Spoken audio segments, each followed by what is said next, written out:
दोस्तों इस वीडियो में हम बात करेंगे फिल्म गैंग्स ऑफ वासेपुर से जुड़े बहुत सारे अननोन फैक्ट्स के पार्ट 2 के बारे में। इसके पहले मैंने इस सीरीज का पार्ट 1 चैनल पर अपलोड किया हुआ है। अगर आप लोगों ने अभी तक ये वीडियो नहीं देखा है तो हमारे चैनल में जाकर आप इसको देख सकते हैं, या इसकी लिंक मैं यहाँ पर ऊपर आई बटन में भी दे दूंगा। तो यहाँ ऊपर साइड क्लिक करके भी आप इसके पार्ट 1 को देख सकते हैं। और इसका पार्ट 1 देखना जरूरी इसलिए भी है क्योंकि ये वीडियो उसी के आगे से कंटिन्यू है। तो चलिए इस फिल्म के अननोन फैक्ट के पार्ट 2 को शुरू करते हैं। फिल्म की स्टोरी भले ही वासेपुर बेस्ड थी, लेकिन वहां पर बहुत सारे पॉलिटिकल रीजन की वजह से इस फिल्म को वासेपुर की लोकेशंस पर शूट नहीं किया गया था।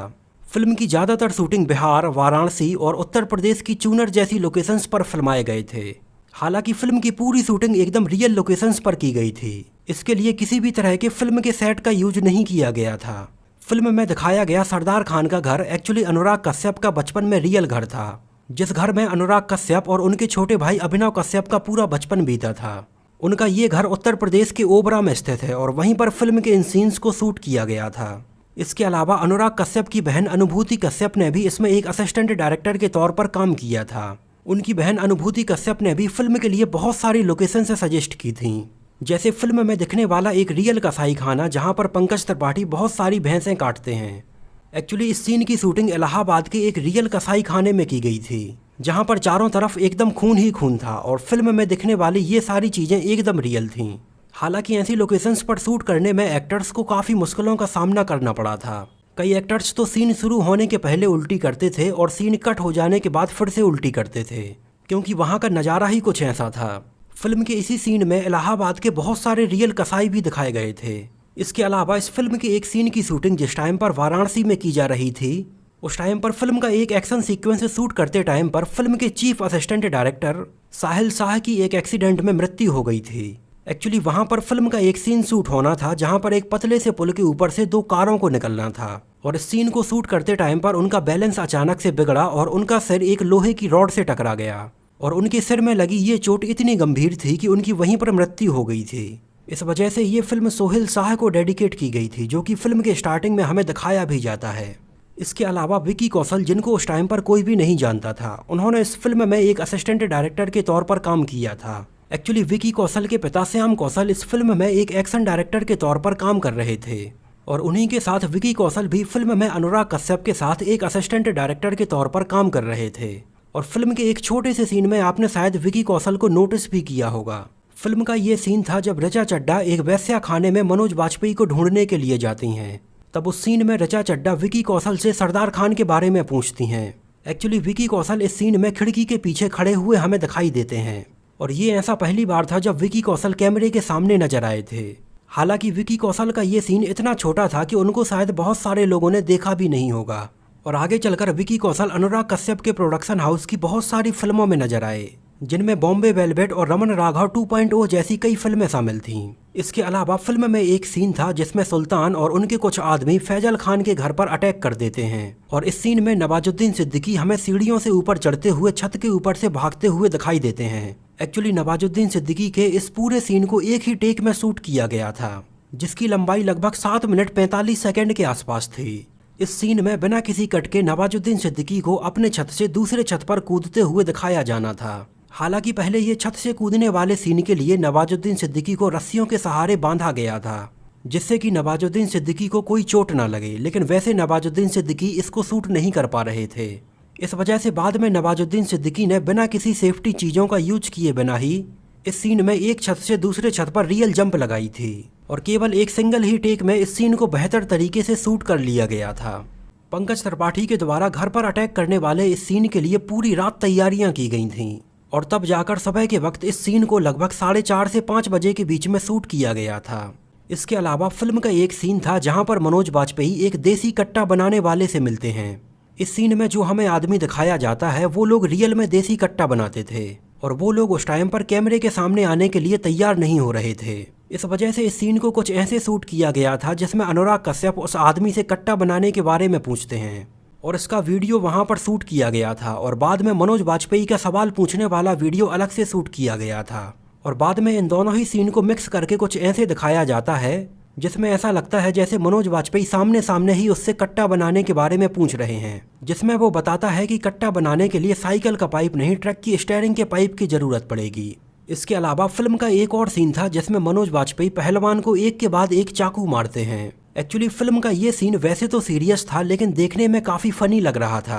इस चाकू मारने वाले सीन में उस आदमी को एक अंगूठी पहनाई गई थी जिसमें एक सुई लगी हुई थी और उसके स्वेटर के अंदर अलग अलग जगह पर ब्लड के कलर के कुछ गुब्बारे रखे गए थे। और जैसे ही मनोज वाजपेयी उनको चाकू मारते हैं तो वो अपने हाथ से अपने पेट को पकड़ लेता है और हाथ में पहनी हुई अंगूठी में लगी सुई की वजह से अंदर रखे हुए बैलून फूट जाते हैं और अंदर बैलून्स में भरा हुआ ब्लड का कलर बाहर आ जाता है। कुछ इस तरह से इन सीन्स को शूट किया गया था। इसके अलावा नवाजुद्दीन सिद्दीकी और हुमा कुरैशी के बीच में फिल्माया गया उनकी फर्स्ट मीटिंग वाला सीन, जहां पर नवाजुद्दीन सिद्दीकी हुमा कुरैशी के ऊपर हाथ रख देते हैं और हुमा कुरैशी उन्हें बोलती हैं कि उन्हें हाथ रखने के लिए कम से कम एक बार परमिशन तो लेनी चाहिए, बाकी हाथ रखने के लिए कोई मना थोड़ी ना है। एक्चुअली नवाजुद्दीन सिद्दीकी ने बताया कि कुछ ऐसा ही इंसिडेंट उनके साथ रियल लाइफ में पहले भी हो चुका था, जब वो एक लड़की से पहली बार मिले और उनके साथ कुछ ऐसा ही हुआ था। एक्चुअली इस सीन के कुछ डायलॉग्स के लिए नवाजुद्दीन सिद्दीकी ने ही अनुराग कश्यप को कुछ आइडियाज भी दिए थे। इसके अलावा फिल्म में नवाजुद्दीन सिद्दीकी का एक और सीन था जब क्लाइमैक्स में नवाजुद्दीन सिद्दीकी रामाधीर सिंह को एक के बाद एक गोलियां मारते जाते हैं और रामाधीर सिंह को गोली मारते टाइम पर उनके चेहरे पर एक अलग ही सेटिस्फैक्शन दिखाई देता है।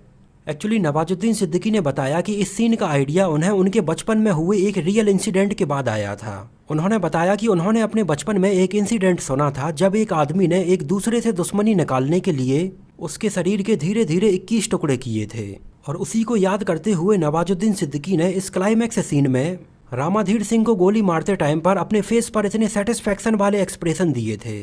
फिल्म की म्यूजिक कंपोजर स्नेहा कांवलकर ने फिल्म के म्यूजिक को इतने अलग तरीके से कंपोज करने के लिए लगभग 1 साल का समय लिया था। इस दौरान उन्होंने बहुत सारी कैरेबियन कंट्रीज जाकर वहाँ के पॉप म्यूजिक को बिहारी फोक सॉन्ग से मिक्स करके इसका म्यूजिक कंपोज किया था, जो कि वाकई में बहुत ही काबिले तारीफ था। फिल्म के एक बहुत ही पॉपुलर गाने आई एम अ हंटर का म्यूजिक काफ़ी हद तक आई एंड राइड नो बाइसिकल गाने से लिया गया था। इसकी लिंक मैं आपको नीचे डिस्क्रिप्शन बॉक्स में दे दूंगा, तो वहाँ पर जाकर आप इसके म्यूजिक को चेक करके देख सकते हैं। फिल्म में नजर आया परपेंडिकुलर का किरदार, जो कि अपने मुंह में एक रियल ब्लेड डालकर घुमाता है। एक्चुअली फिल्म में परपेंडिकुलर का ये किरदार आदित्य कुमार ने निभाया था, जिन्होंने उस टाइम पर अपने इस किरदार को तैयार करने के लिए लगभग 6 महीने अपने मुंह में ब्लेड रखकर प्रैक्टिस की थी और तब जाकर वो अपने मुंह में ब्लेड रखने वाले इस सीन को इतने परफेक्शन के साथ दिखा पाए थे। फिल्म का एक सीन था जहां पर परपेंडिकुलर अपने एक दोस्त के साथ फिल्म मुन्ना भाई MBBS देखने के लिए जाता है। एक्चुअली इंटरेस्टिंग बात यह है कि फिल्म में परपेंडिकुलर नवाजुद्दीन सिद्दीकी के छोटे भाई बने हुए नजर आए थे और अगर आपने फिल्म मुन्ना भाई MBBS बड़े ध्यान से देखी होगी तो आपको नवाजुद्दीन सिद्दीकी भी इस फिल्म में एक बहुत ही छोटे से चोर के किरदार में नजर आए थे। इसके अलावा फिल्म में कोयले की खदान वाला एक सीन रखा गया था, जहां पर कोयले की खदान में काफ़ी पानी गिरता हुआ दिखाया जाता है, जिसमें चलने पर पानी की आवाज़ भी हमें सुनाई देती है। एक्चुअली कोयले की ये खदान एकदम सूखी थी, लेकिन बाद में इसको कंप्यूटर इफेक्ट से कुछ ऐसा दिखाया गया था। इसके अगले ही सीन में जयदीप अहलावत हमें एक छोटा सा बच्चा अपनी गोद में उठाते हुए दिखाई देते हैं। एक्चुअली फिल्म के इस सीन में दिखाया गया ये बच्चा वाकई में 1 दिन का बच्चा था, जिसको फिल्म के इस सीन में जयदीप अहलावत अपने गीले हाथों में उठाने में काफ़ी डर रहे थे। इसके अलावा जब ये फिल्म रिलीज होने के लिए तैयार थी तब इसकी मार्केटिंग काफ़ी अलग तरह से की गई थी। इसके लिए उस टाइम पर ऑनलाइन गैंग्स ऑफ वासेपुर नाम की एक फिक्शनल पत्रिका लॉन्च की गई थी, जिसमें वासेपुर से जुड़ी कुछ ऐसी ही फिक्शनल घटनाओं की न्यूज़ छापी जाती थी। एक्चुअली कुछ ऐसी ही प्रमोशनल स्ट्रेटजी फिल्म स्पेशल 26 के दौरान भी यूज की गई थी। फिल्म स्पेशल 26 के दौरान भी कुछ ऐसी खबरें पेपर में छापी जाती थीं जिसमें लिखा होता था कि किस तरह से फर्जी इनकम टैक्स ऑफिसर्स ने लोगों के घर पर रेड मारी है और लूटपाट की है। एक्चुअली इस टाइप की कुछ रियल प्रमोशनल स्ट्रेटजी से लोग अपने आप को काफ़ी अच्छे से कनेक्ट कर पाते हैं और उनका इंटरेस्ट फिल्म में बढ़ने लगता है। इसके अलावा फिल्म का ऑडियो लॉन्च भी काफ़ी अलग तरह से किया गया था। इस फिल्म का ऑडियो लॉन्च मुंबई या दिल्ली जैसे बड़े शहरों में ना करके इसको पटना में लॉन्च किया गया था, जहां पर एक रोड शो के दौरान फिल्म के गानों को बजाया गया था और फिल्म में काम करने वाले सारे कलाकार हमें एक रेड कलर का गमछा डाले हुए ही नजर आए थे। इस फिल्म में इतने ज़्यादा वायलेंस सीन यूज किए गए थे कि इस फिल्म को कुवैत और कतर जैसे देशों में पूरी तरह से बैन कर दिया गया था। हालांकि ये फिल्म उस टाइम पर इंडिया की पहली ऐसी फिल्म थी जिसको उस टाइम पर कांस डायरेक्टर फोर्टनाइट में दिखाया गया था। इसके अलावा इस फिल्म को उस टाइम पर बेस्ट ऑडियोग्राफी के लिए नेशनल अवार्ड भी दिया गया था और नवाजुद्दीन सिद्दीकी की एक्टिंग के लिए इसमें स्पेशल मेंशन किया गया था। इसके अलावा इस फिल्म को 4 फिल्म फेयर अवार्ड भी मिले थे, जिसमें बेस्ट फिल्म क्रिटिक्स और बेस्ट एक्ट्रेस क्रिटिक्स जैसे अवार्ड शामिल थे।